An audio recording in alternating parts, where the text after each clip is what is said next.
Dans cette séance, on va traiter les travaux d'inventaire. Dans un premier point, on va voir la notion des travaux d'inventaire, puis les justifications de l'inventaire, et enfin, un schéma de synthèse qui résume les étapes de l'inventaire. Bien. Qu'est-ce que l'inventaire? Les travaux d'inventaire sont constitués de l'ensemble des travaux extra-comptables et comptables réalisés en fin d'exercice et qui permettent à l'entreprise de connaître sa situation patrimoniale et de calculer son résultat.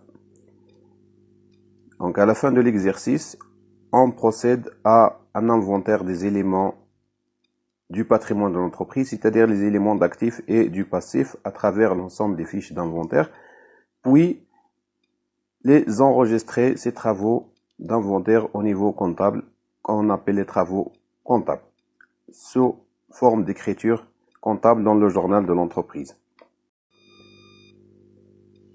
Les travaux d'inventaire se déroulent en deux volets. On distingue les travaux extra-comptables et les travaux comptables. Concernant les travaux extra-comptables, ils consistent à dénombrer les éléments de l'actif et du passif, c'est-à-dire les éléments constitutifs de la situation réelle de l'entreprise à la date de l'inventaire, c'est-à-dire à la fin de l'exercice au 31/12/N. Dans ce cas-là, il s'agit d'un contrôle physique, donc c'est-à-dire il faut dénombrer les éléments constitutifs en termes quantité. Puis, évaluer ces éléments, c'est-à-dire leur donner une valeur réelle exprimée en monnaie nationale, c'est-à-dire en dirhams. C'est une estimation de la valeur des biens de l'entreprise. Il s'agit donc d'une estimation de la valeur des biens de l'entreprise à la date de l'inventaire. Dans ce cas-là, on parle d'un contrôle d'évaluation. Donc les travaux extra-comptables, ils consistent à contrôler physiquement les éléments d'actifs et du passif, puis les évaluer en termes monétaires en valeur en dirhams. Bien, à ce niveau, il n'y a aucune écriture comptable, ni dotation dans les comptes. Juste, on a dénombré les éléments en termes quantité et on a évalué ces éléments en termes valeur. Puis, les travaux comptables. Les travaux comptables, ils consistent à régulariser les comptes de situation, comptes d'actifs et du passif, en harmonie avec les résultats de l'inventaire extra-comptable. C'est-à-dire, on doit enregistrer les dotations constatées à ce niveau-là. L'objectif est de donner une image fidèle de la situation de l'entreprise à la date d'inventaire, c'est-à-dire à la date au 31/12/N à la fin de l'exercice, on doit donner une image fidèle de la situation réelle de l'entreprise. Il s'agit de la régularisation des stocks, notamment les amortissements, puis les provisions. Les travaux comptables consistent également à régulariser les comptes de gestion, c'est-à-dire les comptes des produits et charges, en vue de déterminer d'une manière plus exacte possible le résultat de l'entreprise. Donc à ce niveau-là, on doit tenir compte des produits et charges concernant l'exercice qui les a engendrés, c'est-à-dire l'exercice N. Il s'agit notamment de la régularisation des charges et produits qu'on va voir dans un chapitre parmi les chapitres suivants. À ce niveau, les enregistrements comptables journal sont devenus obligatoires. Donc on doit passer les écritures nécessaires concernant les régularisations au 31/12/N. Bien. Pourquoi l'inventaire? L'inventaire est justifié par des obligations légales et par des obligations de gestion. Concernant les obligations légales, la loi comptable numéro 9/88 relative aux obligations comptables des commerçants, dont notamment les articles 5, 6, 7, 8 et 9, impose à toutes les entreprises tenant une comptabilité de établir un inventaire annuel des éléments d'actifs et passifs de l'entreprise, au moins une seule fois par année et d'arrêter les comptes en fin d'exercice et d'établir les états de synthèse, bilan, CPC, état de solde de gestion concernant la fin d'exercice. Au niveau de la loi numéro 9/88, on trouve dans l'article 5,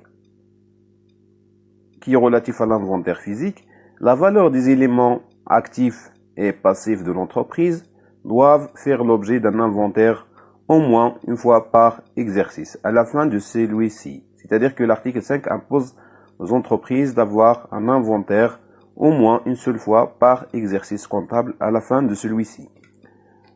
L'article 6, livre d'inventaire, c'est-à-dire que elle doit être tenue un livre d'inventaire sur lequel elle est transcrit le bilan et le compte des produits et charges de chaque exercice.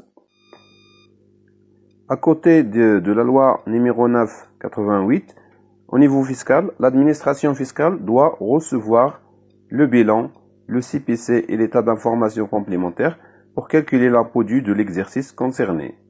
Donc là, on parle du principe de l'annualité de l'impôt. Donc c'est-à-dire que l'entreprise doit adresser à l'administration fiscale les documents comptables de fin d'exercice tenant en compte les éléments de fin d'exercice. Concernant les objectifs de gestion, l'inventaire est justifié par l'évaluation des éléments du patrimoine de l'entreprise à la fin de l'exercice. Cette évaluation permet de compléter l'analyse et les besoins de gestion.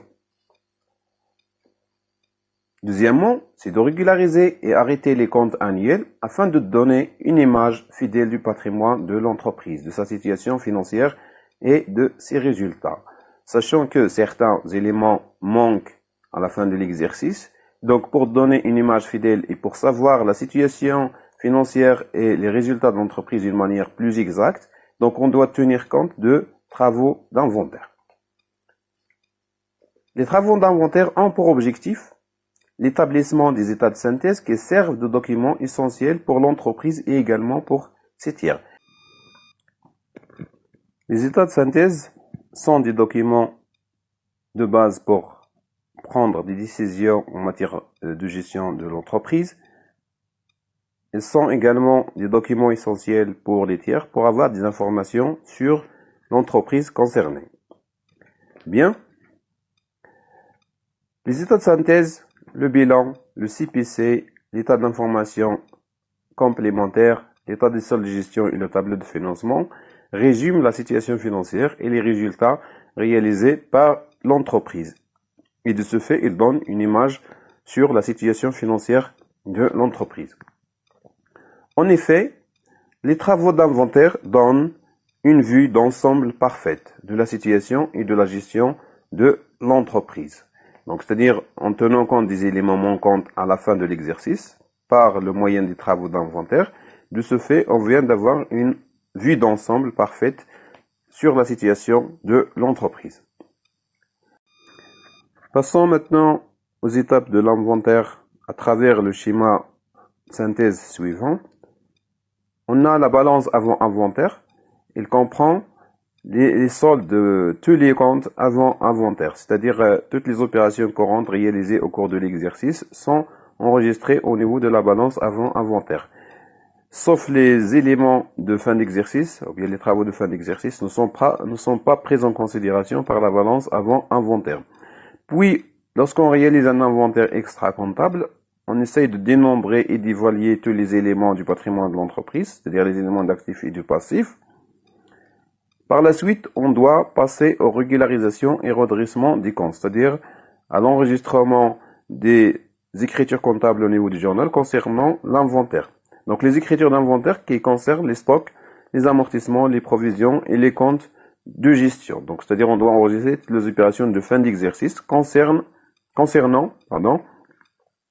les éléments d'actifs et du passif, c'est-à-dire les comptes de situation et également les comptes de gestion.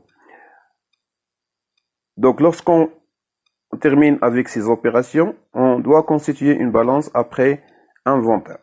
Donc, la balance après inventaire elle est établie après régularisation et regroupement des comptes de gestion. Par la suite, on constitue les états de synthèse de fin d'exercice, c'est-à-dire on doit constituer le bilan, le CPC, les états d'information complémentaires, l'ESG et le tableau de financement pour les grandes entreprises. Donc ça dépend du cas de l'entreprise. Puis, donc les états de synthèse obligatoires pour toutes les entreprises, il s'agit du bilan, le CPC, l'éthique. Puis, on constitue les écritures de clôture de l'exercice pour passer à l'étape suivante, c'est-à-dire la réouverture du compte pour l'exercice suivant. Bien.